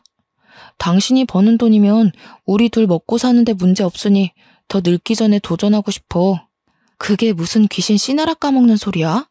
지금 우리가 대기업에 다니고 둘 다 맞벌이를 하니까 돈도 모으고 대출도 갚고 안정적인 거지. 당신이 여기서 그만두면 우리 당장 대출 갚는 것도 힘들어질 텐데. 저는 남편을 뜯어 말려야만 했습니다.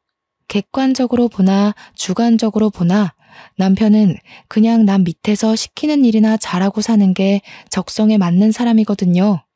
프로젝트에 투입되었다가 이리 끌려다니고 저리 끌려다녀서 잘린 것만 2번 봤는데 뭘 믿고 사업을 한다는 건지. 솔직히 사업을 한다 치면 저 같은 사람이 하는 게 더 어울리거든요.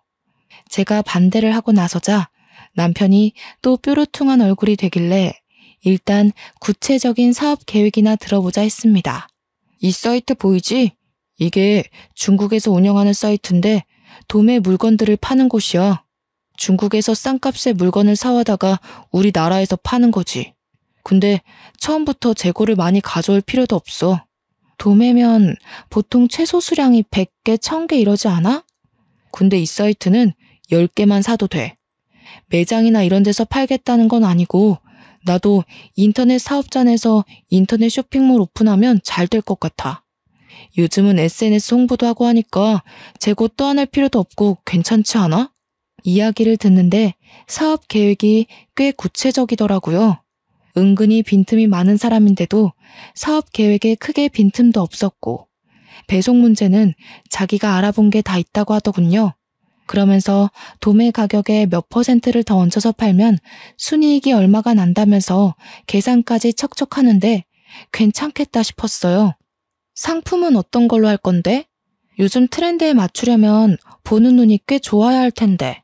제 말이 끝나기 무섭게 남편이 봐둔 상품이 있다면서 저에게 이것저것 보여주는데 SNS에서 많이 보이는 디자인의 식기부터 옷까지 여러 종류가 있었어요. 젊은 사람들이 트렌디하게 좋아할 법한 아이디어 제품들도 여럿 있었고요. 저는 남편에게 괜찮겠다고 이야기를 하니 남편의 얼굴이 눈에 띄게 밝아졌습니다. 하지만 처음부터 올인해서 매달리는 것에는 반대를 했어요. 남편을 차근차근 설득하기 시작했습니다. 상품들이 전부 좋다.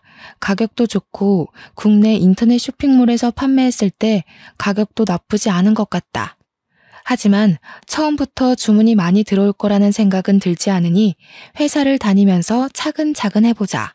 이렇게 이야기를 하니 남편도 수긍을 하더라고요.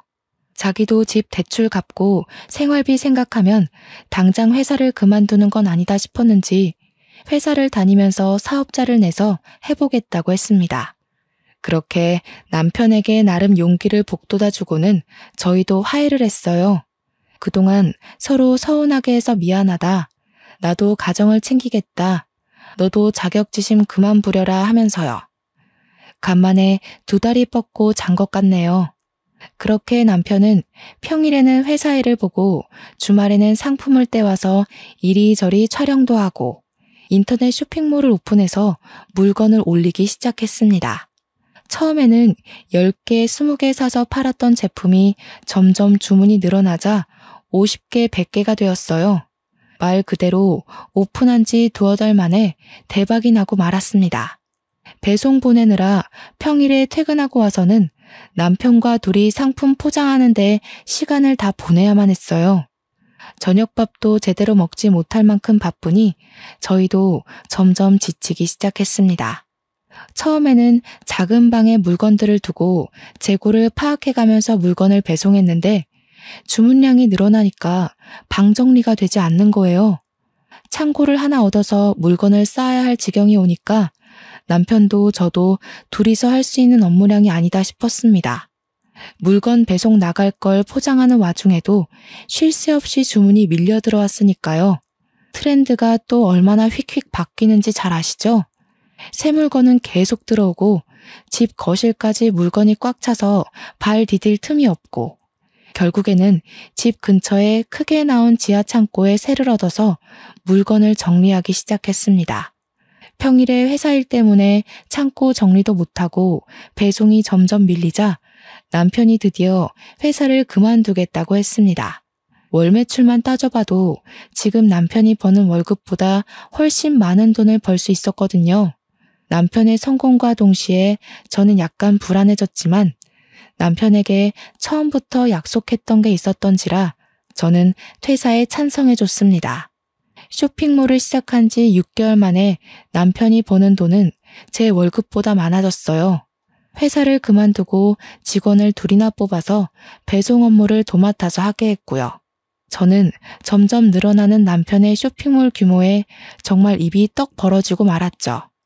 남편이 남 밑에서 일해야 되는 사람인 줄 알았는데 사업에 정말 소질이 있었습니다. 제가 모르는 사이 맘카페 같은 곳에도 홍보를 했고 SNS 활동도 활발하게 하면서 사업을 점차 키우고 있었던 거죠. 대기업을 퇴사할 때도 조금은 섭섭해할 줄 알았는데 시원한 마음만 가득하다면서 정말 행복해했습니다. 그런 남편의 모습을 보면서 정말 용기 있는 선택이라고 생각했고요. 그런데 남편이 저보다 월급이 많아지고 사장님 소리도 듣고 장사가 정말 잘 되니까 점차 저에게 의스대기 시작했어요. 카드 하나 띡 던져주면서 앞으로 생활비는 본인이 책임지겠다면서 제가 버는 돈은 푼돈이니까 전부 저금을 하라는 거예요. 은행에 가서 펀드 가입도 하나 하고 적금도 들으라고 종용했어요. 그러면서 자동이체까지 걸어버리고 저한테 앞으로는 가계부도 쓰고 버는 돈 전부 모으고 있는지 확인하겠다고 저를 올가매는 거예요. 그 전까지는 제가 버는 돈이 더 많으니까 제가 옷을 사거나 가방을 사는 것에 뭐라고 한마디도 못하더니 월급이 역전되니까 저한테 그런 거 하나하나 허락받고 사라고 간섭을 하는 거죠. 하지만 저희도 대출금도 갚아야 하고 나중에 아이도 가질 계획이었으니까 돈을 모아야 한다고 생각은 했어요. 그래서 남편 말도 일리가 있다고 생각하고 돈을 모으기 시작했습니다. 본인이 받은 퇴직금은 투자를 하겠다며 주식에 다 쏟아부었습니다. 저는 그 돈으로 차라리 사업을 더 키워보라 했지만 지금도 충분히 버는데 더 키워봤자라며 제 말을 무시하더군요. 솔직히 저는 주식이 좀 무서웠거든요. 한 방에 돈을 다 잃어버릴 수도 있으니까요. 남편은 은근히 투자에 눈이 밝은 사람이었어요. 저를 은행에 데려가서 펀드 계좌를 만들게 했을 때는 손해가 날 수도 있다고 해서 겁먹었는데 남편이 골라준 종목마다 다 오르더군요. 남편의 퇴직금으로 쌓아올린 주식도 꽤 수익이 났다고 했어요. 뭐 제가 눈으로 직접 본 건 아니니까 진짜인지 아닌지는 모를 일이지만요. 그래도 똑부러지게 잘하니까 저도 점차 남편에게 의지하기 시작했습니다. 그러던 어느 날 남편이 직원 2명으로도 물건이 감당이 안 된다면서 직원을 더 늘리겠다고 하더군요. 원래 저와 일일이 상의하던 사람이었는데 장사가 잘 되고 주위에서도 사장님 하니까 이제는 일방적인 통보를 했어요. 어차피 제 사업 아니고 저는 대기업에서 여전히 일을 하고 있었기에 서운하진 않았지만요. 처음에는 시부와 시모도 남편을 도와서 배송 물건을 포장하고 했었는데 자꾸 실수를 하신다는 거예요. 저는 그래도 시부모에게 용돈 줄 명분도 생기고 천천히 확인하면서 일하면 되지 않냐고 시부모랑 함께 하라고 했어요. 근데 남편이 저에게 버럭 화를 내더라고요. 우리 부모님한테 내가 용돈 주겠다는데 너 지금 그거 고가워서 우리 부모님 일 시키려고 하는 거냐고요. 저는 그런 뜻이 아니라고 이야기했죠. 어차피 퇴직하셔서 심심하실 텐데 아들 사업도 도와주고 가치 있는 시간을 늘리면 서로에게 좋지 않겠냐고 했는데도 남편은 제 말을 듣지 않았어요. 그저 시부모를 부려먹지 못해서 안달난 며느리처럼 저를 바라보았습니다. 억울했지만 뭐 어떻게 하겠어요. 자기 사업이고 자기가 알아서 하겠다면서 저를 완전히 배제시키는데요. 그러더니 새 직원을 뽑았다고 하더군요. 어린 여자애 하나와 군대 다녀온 남자애 하나였어요. 남자애는 물건 정리하고 재고 관리하고 배송 업무만 도와주러 오시는 아줌마 셋과 함께 포장 업무를 했고요. 여자애는 사무실에서 주문도 받고 문의글 같은 거 답변도 해주고 전화 상담도 하는 그런 업무를 도맡아 한다고 했어요. 남자 직원은 창고에 상주했고 남편이랑 여직원은 칸으로 나눠진 사무실에서 컴퓨터 업무를 본다고 했습니다. 포장 직원 아줌마들도 매일 같이 와서 3-4시간씩 포장을 할 정도였으니 규모가 정말 커지긴 했죠. 저는 그 와중에 회사 업무를 봐야 하니까 일일이 신경을 쓰지 못하고 있었어요. 대기업이라는 게 그렇게 녹록지 않거든요. 제가 딴짓할 수 있는 시간을 전혀 주지 않았기에 저는 평일에 월차를 내지 않고서야 남편 사무실에 가볼 수가 없었죠. 그리고 남편은 제가 일단 남편 사업장에 가서 참견하는 행위 자체를 싫어했습니다. 직원들을 새로 뽑고 몇 개월이 지나서 제가 회식이라도 해야 되는 거 아니냐고 퇴근하고 들리겠다고 하니까 완전 반대를 하더군요. 사장이 있는 것도 눈치 보일 텐데 사장 부인까지 온다고 하면 애들 기죽는다고요. 아니 뭐 제가 애들 잡아먹는 것도 아닌데 그렇게 말하니까 좀 그렇더라고요. 제 월급을 전부 적금과 펀드에 쏟아붓고 있었잖아요. 그러다 보니 제가 성과급을 받지 못하면 개인적으로 쓸 수 있는 돈이 없더라고요. 이미 예전부터 모아두었던 돈은 집 대출금 갚는 데 쏟아부었고 이전에 받은 성과급으로는 이미 가방도 사고 부모님 용돈도 드렸고요. 회사 일에 매진해봐야 월급 통장으로 돈이 들어오면 전부 다른 계좌들이 퍼가요 하니까 제 개인 돈이 없는 거예요. 있는 거라곤 달랑 남편이 준 카드 하나뿐이었어요. 그래서 어쩔 수 없이 남편 카드로 팀원들한테 커피를 하루 쏜 적이 있었어요. 제가 쏴야 할 차례이기도 했고 제 승진이 코앞이었던 터라 기분 낼 겸 쐈습니다. 그런데 카페에서 5만 원 정도 긁고 나니까 남편한테 바로 전화가 오는 거예요. 무슨 카페에서 뭘 먹었길래 5만 원씩이나 나오냐고 저한테 잔소리를 막 하는 거 있죠. 저는 너무 당황스럽고 또 한편으로는 수치스러운 마음이 들었어요. 제 한 달 월급이 600만 원이거든요. 남편이 버는 돈은 정말 1000만 원 가까이 되고요. 근데 고작 5만 원어치 커피 사 먹었다고 바로 전화해서는 잔소리를 퍼붓다니. 결혼하고 나서 비상금 한 푼 모아둘 생각 안 한 제가 너무 바보같이 느껴졌습니다. 그렇다고 제가 집에서 놀고 먹으면서 남편 카드 쓰는 그런 사람도 아니고 저도 사회생활을 하는 여잔데 저한테 5만 원 가지고 그렇게 치졸하게 굴 거라고는 생각도 못했어요. 점점 제 입지가 좁아지는 듯한 느낌도 들고 저도 결국 대한민국의 남편 눈치 보는 며느리가 되는 건가 하는 생각도 들었고요. 근데 거기서 끝나지 않고 남편이 갑자기 대기업 다니던 시절을 들먹이면서 자격지심을 또 부리는 거예요. 그깟 회사 다니면서 너한테 굽신거렸던 거 생각하면 열불이 뻗친다나 뭐라나. 진즉 사업을 했으면 그때 너한테 그렇게 수그릴 필요도 없었는데 이러면서 저한테 그 월급 받아서 뭐 할 거냐고 하더라고요. 고작 600만 원 벌면서 언제 벌어서 언제 쓰냐고. 저는 진짜 그 말을 듣는데 아니 이 사람이 돈 좀 번다고 이렇게 달라질 수 있나 싶었습니다. 사업 시작한 지 1년도 안 된 사람이 너무 기고만장하다는 생각이 들었어요. 저한테 대기업 다니는 거 아무짝에도 소용없다면서 차라리 때려치우고 자기 일을 도우라는 거예요, 글쎄. 아시다시피 제 팀장 직함이 눈앞에 바로 있고 제 일에 얼마나 자존감이 넘치는지도 아는 사람이 저한테 저러니까 너무 짜증났어요. 그래서 저도 지지 않고 말했죠. 당신이 회사 다닐 때 성과를 못 내서 그만큼 벌었던 거지 나는 잘나서 잘 번다고. 누가 요즘 월급쟁이로 600만 원이나 벌겠냐고. 나 팀장 달면 연봉 더 오르는 거 알고 있냐고. 하지 말아야 할 말까지 해버렸죠. 당신 사업이 언제까지 잘 될 것 같냐고요. 그 말에 남편이 거품 물고 저한테 막 달려들었어요. 사업 망하라고 고사 지내는 거 아니냐. 자격지심 있는 거 아니냐면서 저한테 따지더라고요. 자기 사업 잘 되니까 배 아픈 거냐면서 애초에 사업 못하게 하려던 것도 저한테 굽신거리는 꼴 평생 보고 살고 싶어서 그러는 거 아니냐고.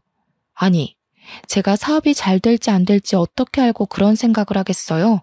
저도 말이면 단줄 아냐고 엄청 소리 높여서 이야기를 했고 결국 둘 다 부부싸움에 지쳐서 말도 안 하고 살게 되었습니다. 여자가 말이야, 남편 사업장 돕는 게 내조야 내조. 언제까지 그 사업이 잘 되기만 할 것 같아? 당연히 고정 수입이 있어야지. 누구 하나가 잘 벌고 못 벌고가 중요한 게 아니라 어쨌든 먹고 살아야 할 고정 수입은 필요하지 않겠냐고. 내가 생활비도 넉넉하게 주고 있잖아. 카드 하나 던져주고 내가 뭘 사 먹는지까지 일일이 체크하면서 뭘 넉넉하게 준다는 거야. 나도 내 돈 다 묶여있지만 않으면 당신 돈 안 쓰고도 살 수 있어. 그날 이후로 남편과 저는 대화를 하지 않게 되었어요. 어차피 입을 열어봐야 서로 상처 주는 대화만 하게 되었으니까요. 그렇게 한 달을 넘게 냉전 상태를 유지하고 지냈는데 어느 날 남편이 직원들이랑 회식을 하고 늦게 들어오더군요. 술에 떡이 되어서 돌아왔는데 현관 입구부터 술 냄새가 나서 제가 눈살을 찌푸렸어요. 정직원이라고 해봐야 남자애 여자애 하나 있는데 무슨 이 시간까지 술을 먹나 싶기도 했고요. 남편에게 질문을 해봐야 술에 취해서 대꾸도 못하고 있길래 현관 앞에 쓰러져 있는 걸 낑낑거리면서 집 안으로 들였습니다. 그런데 남편의 멱살을 잡고 끌고 가는 와중에 와이셔츠 카라 부분에 여자 화장품이 묻어있는 걸 발견했어요. 이 남자가 여자가 있는 술집이라도 갔다 왔나 싶어서 잔소리를 하려고 하는데 인사불성돼서 말귀도 못 알아듣더라고요. 그래서 다음 날이 될 때까지 기다렸습니다. 주말이라 늦게 일어난 남편에게 눈 뜨자마자 추궁을 했어요. 어제 도대체 어디서 뭘 했길래 와이셔츠에 여자 화장품이 묻어있냐면서 옷을 막 들이밀었더니 획 던지더군요. 그러더니 저한테 짜증을 내면서 아침부터 무슨 소리를 하는 거냐고 어제 여직원애가 술 취해서 넘어지려는 거 붙잡아 주다가 묻은 거래요. 지도 기억 하나 못하고 만취해서 들어와 놓고 그 상황은 잘도 기억이 났는지 나불나불 거리더라고요. 너무 아무렇지 않게 이야기하길래 의심은 갔지만 그냥 그러려니 했습니다. 근데 그거 아시죠? 한 번 의심의 씨앗이 싹 트니까 남편의 행동을 주시하게 되더라고요. 남편이 점점 퇴근하는 시간이 늦어지는데 처음에는 그냥 일이 바쁜가 보다 했던 게 의심이 한번 싹 트니까 곱게 보이질 않는 거예요. 휴대폰도 처음에는 대놓고 하던 사람이 점점 숨기면서 보는 것 같다는 기분도 들고요. 그래서 제가 하루 날을 잡고 남편이 잠든 사이에 몰래 휴대폰을 뒤져봤어요. 근데 정말 아무것도 없이 깨끗했습니다. 남편이랑 직원들이 나눈 단체 대화방이나 개인 문자를 뒤져봐도 아무것도 없이 일 이야기만 있었고요. 괜히 의심했던 게 미안해지면서 몰래 본 건 비밀로 해야겠다 싶었습니다. 그러다가 진짜 제 인생에서 가장 잊지 못할 사건이 터졌습니다. 의심을 지우려고 노력한 지 한 달이 채 지나지 않아서 남편이 휴대폰이 사라졌다고 막 집안을 뒤지더라고요. 저도 전화해보고 했는데 어디에서도 남편 휴대폰이 울리지 않았어요. 아무래도 차에 두고 온 것 같다는 소리를 하더라고요. 마트 갈 준비를 하고 있었거든요. 그래서 남편한테 차 키를 달라고 했습니다. 어차피 나 마트 가려고 했어. 당신 차 타고 갔다 오면서 휴대폰 있나 봐줄게. 그러다 남편이 의심 없이 차 키를 저에게 주더라고요. 그래서 남편 차를 찾아서 시동을 걸고 보니 음료 놓는 자리에 휴대폰이 꽂혀 있었습니다. 칠칠치 못하게 여기다가 두고서는 휴대폰을 그렇게나 찾았구나 싶어서 주머니에 넣고는 마트에 가려고 했는데 갑자기 진동 소리가 들리는 거예요. 제 휴대폰도 주머니에 있는 남편의 휴대폰도 조용한데 진동 소리가 계속 들렸어요. 뭔가 싶어서 소리가 나는 곳을 찾아보니까 차 글로브 박스 안에서 울리더라고요. 그래서 아무 생각 없이 글로브 박스를 열었더니 남편 휴대폰과 똑같은 기종의 똑같은 색인 휴대폰이 하나 더 있더라고요. 순간 등줄기에서부터 소름이 쫙 끼치면서 금기의 열매를 먹은 것 같은 기분이 들었습니다. 발신자를 확인하니 하트라고 되어 있었어요. 저는 덜덜 떨리는 손으로 전화를 받았습니다. 웬 여자가 여보세요? 하길래 제가 누구세요? 라고 반문을 했어요. 그러니까 여자가 누구세요? 하는 거예요. 그래서 제가 너 누구냐고 하니까 전화를 말없이 끊더라고요. 그래서 너무 어이가 없어서 남편에게 전화를 하려고 보니 제 주머니 속에 휴대폰이 있잖아요. 쎄한 느낌의 남편 것으로 추정되는 다른 휴대폰을 뒤져보려고 하니 비밀번호가 걸려 있더라고요. 이거 분명히 뭐 있다. 남편이 바람난 게 틀림없다 하는 생각이 들었습니다. 마트를 다녀와야 하니까 내비게이션을 딱 켰는데 거기서 또 소름이 돋더라고요. 최근 주소지 검색 목록이 생각나서 그걸 딱 눌렀는데 웬 오피스텔 주소가 엄청 찍혀 있는 거예요. 땡땡동 땡땡 오피스텔이라고 적혀 있는데 남편 사무실에서 10분 거리거든요. 저는 뭔가에 홀린 사람처럼 남편의 블랙박스를 뒤졌습니다. 블랙박스에 녹화된 목록을 하나하나 뒤져보는데 땡땡 오피스텔 앞에서 찍힌 녹화본이 있더군요. 숨죽여서 화면을 제 휴대폰으로 하나하나 녹화하기 시작했어요. 남편이랑 여자가 오피스텔로 들어가는 모습 전부를 날짜까지 정확하게 보이게 찍었습니다. 찍는 내내 손이 어찌나 떨리고 호흡이 가빠지는지 결혼할 때부터 할까 말까 떠밀리듯 결혼한 남편이었지만 바람을 핀다는 게 확실해지니 정말 깊은 배신감이 들었어요. 증거를 나름 수집해놓고 마트에 가서 정말 아무 생각 없이 장을 보고 집으로 돌아와 남편에게 주머니에 있던 휴대폰을 주었습니다. 그랬더니 남편이 차에 있었냐고 하더라고요. 차에 있었어. 근데 휴대폰이 하나 더 있더라? 하트한테 전화 왔는데 내가 받았어. 그러자 남편 얼굴이 갑자기 딱딱하게 굳으면서 아무 말도 못하더라고요. 이 인간 나한테 딱 걸렸다 하는 생각이 들었죠.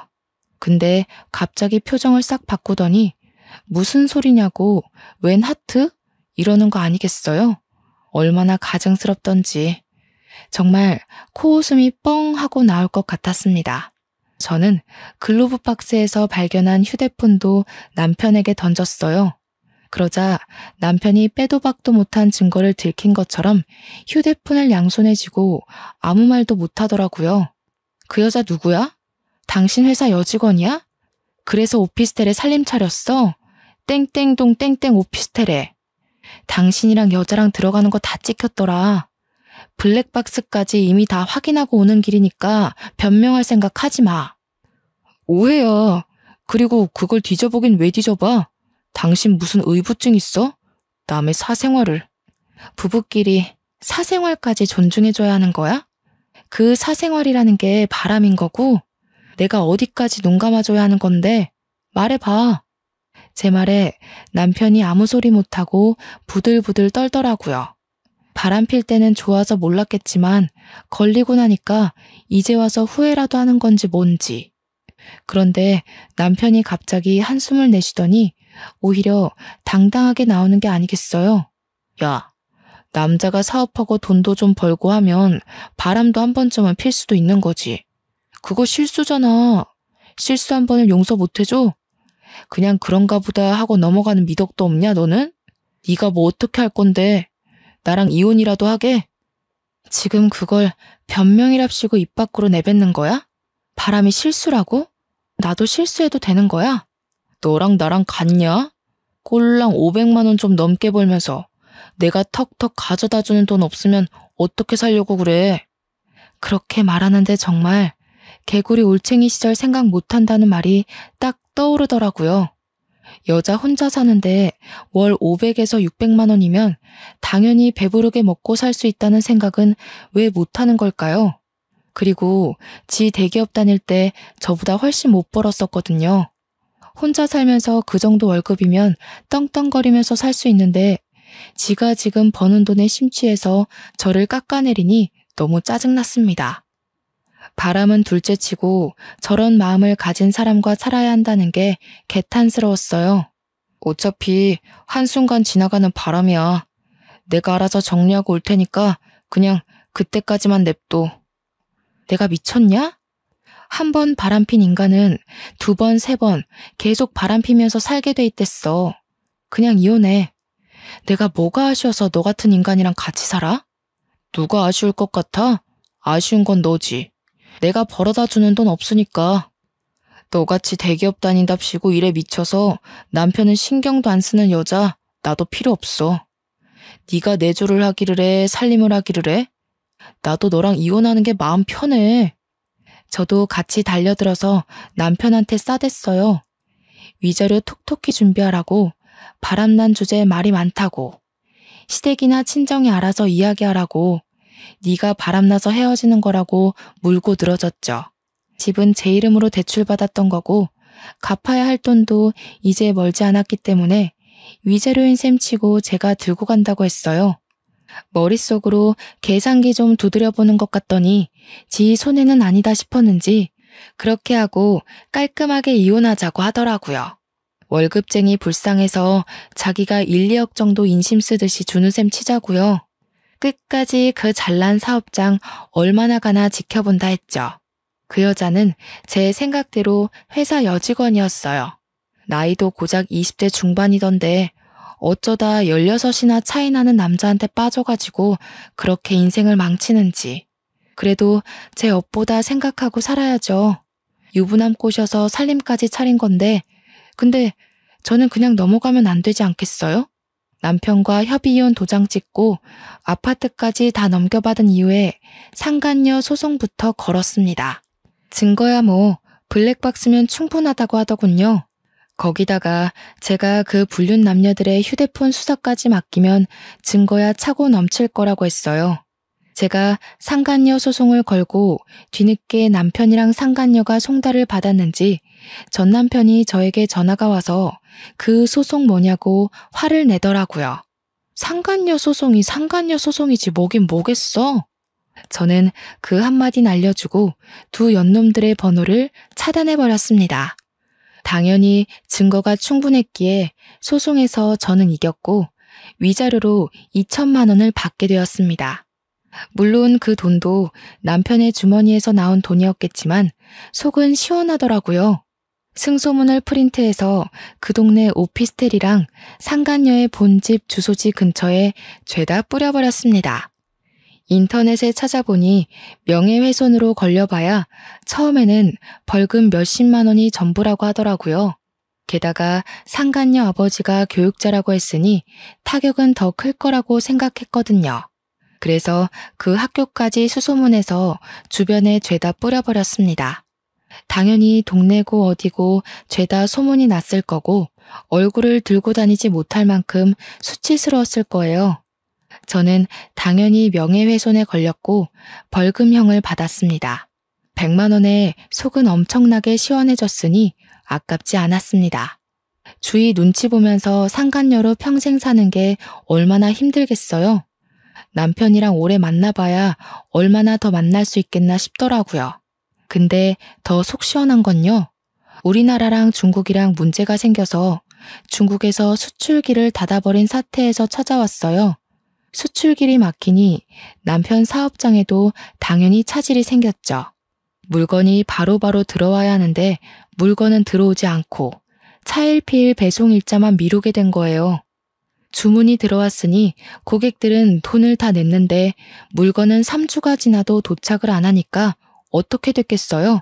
한 번에 환불 요청 들어오고 일부 고객들은 사기 사이트라면서 소송 걸고 소송 걸린 것만 해도 몇십 건이라 일일이 대응하느라 변호사비로 돈 다 털리고 환불해주랴 털려 물건 없어서 장사는 안 되는데 직원들 월급까지 또 따박따박 줘야 하고 거기다가 배송 지연 보상까지 일일이 다 해줘야 한다더라고요. 인터넷에는 남편 쇼핑몰이 배송도 안 해주는 사기 쇼핑몰이라고 올라와서 회원들도 우수수 탈퇴하고 벌금 내고 소송 걸리고 전 남편은 거의 회생 불가 수준으로 쫄딱 망해버렸다고 하더라고요. 망하자마자 당연한 수순으로 상간녀도 잠수 탔다고 하대요. 하필이면 그 오피스텔도 상간녀 이름으로 얻었던 거라 그나마 보증금도 털려버리고요. 이 이야기를 어떻게 알았냐고요? 전 남편이 저한테 전화해서는 막 울면서 이야기를 다 해주더라고요. 차단해놨더니 다른 번호로 전화해서 한 번만 용서해달라고 울고 비는데 저보고 그동안 적금이랑 펀드 투자했던 거 많이 오르지 않았냐고 목돈 됐을 것 같다며 아파트 값도 많이 올랐던데 합치면 안 되겠냐요. 제가 미쳤나요? 그딴 새끼랑 다시 살게. 꺼져. 나도 10살 어린 파릇파릇한 연하남 만나서 행복하게 살 거니까. 너는 너대로 알아서 인생 잘 헤쳐가면서 사세요. 그러고 전화 끊고 바로 차단도 해버렸습니다. 그 이후에 연락이 왔는지 안 왔는지도 모르겠네요. 팀장 달고 새 명함 나오자마자 휴대폰 번호도 바꿔버렸거든요. 지가 생각해도 양심 없을 테니 전화는 안 했길 바랍니다. 지금 저는 정말 탄탄대로 잘 밟아가면서 팀장으로서 팀원들 잘 챙기면서 지내고 있어요. 전 남편에게 후원장담했던 것처럼 연하남과 썸 타면서 지내고 있네요. 돌싱이 되어버리긴 했지만 앞으로의 인생은 행복한 일만 가득할 거라 상상하면서 오늘 하루를 마무리 짓습니다. 여러분도 즐거운 인생 사시길 바랄게요.